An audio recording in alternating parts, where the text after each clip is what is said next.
Now, Kat, you said a minute ago that sometimes he even picks the person you're going to marry. It's very clear to me that God picked Doreen. We're married 44 years. Yes. When we were each 6 years old, which is 1 year apart in our age, the enemy tried to kill us.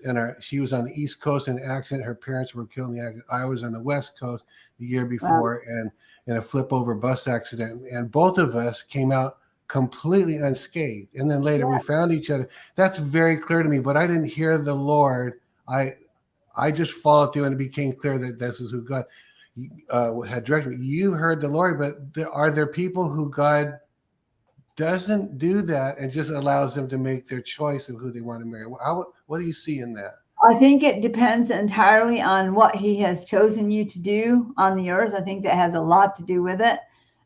There are certain people that he has to have here for appointed times, and in order for them to be able to operate in fullness, then he picks the right person that he chose for you in order for you to do that. There's a lot of men who would not have put up with me being gone so much. And he actually had my husband take me back to the altar and say, I'm giving you back to her for these 10 years so that you can push her up. He really did. Now, that doesn't mean we weren't married. That means my husband never complained about me being gone. Sometimes I would be home a day and a half and pack and leave. There were several years that I lived my life like that when God was pushing me out there to be known on purpose. It wasn't what I would have picked at all. I was the person who didn't care if anybody talked to me or touched me. I like being alone a lot. I have found, though, that most prophets don't mind being alone because that gives you more time to be with God. Right. But now, of course, the 10 years have expired. Now my husband goes with me a lot. It doesn't mean God was going to stop that. That he was. There's a lot of people men who wouldn't have done that. They just would say, no, you're not doing that. And so in order for that, doesn't mean it was maybe the perfect person, because my husband and I are very opposite. We still love each other, and this will be 45 years. This year we'll be married, and I still think he is the greatest thing. Awesome. Awesome. Well, I was talking to a young woman. She actually was on this program. I think we put her on the air once, but we were talking about you, and she said, and if I understood her correctly, because, but she said it must have been hard, because I talked about how your husband's a fisherman. He loves fish. You don't even like the smell of fish. You don't. And she said that must have been hard. That must be hard for her. And I said, I don't think it's hard. I think they like telling people they're opposites in those areas. I don't think it's hard for her. But what would you say?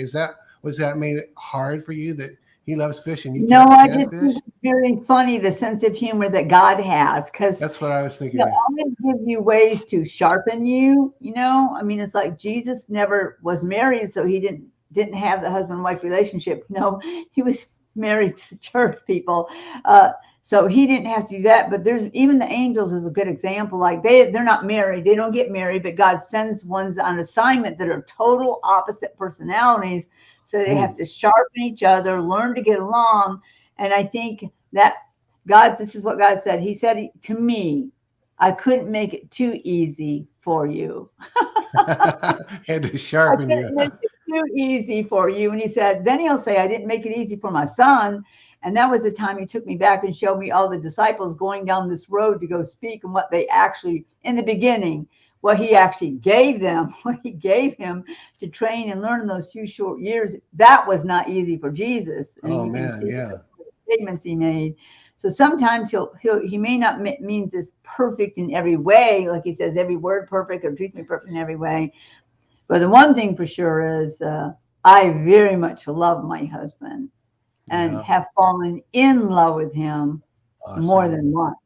So we had such a good time. Her husband's name is Bing. We call him Captain Bing because he is a captain. He was a boat captain, and he wears that. I think he wears that captain hat sometimes. But when he came to Israel with you guys were obviously best friends.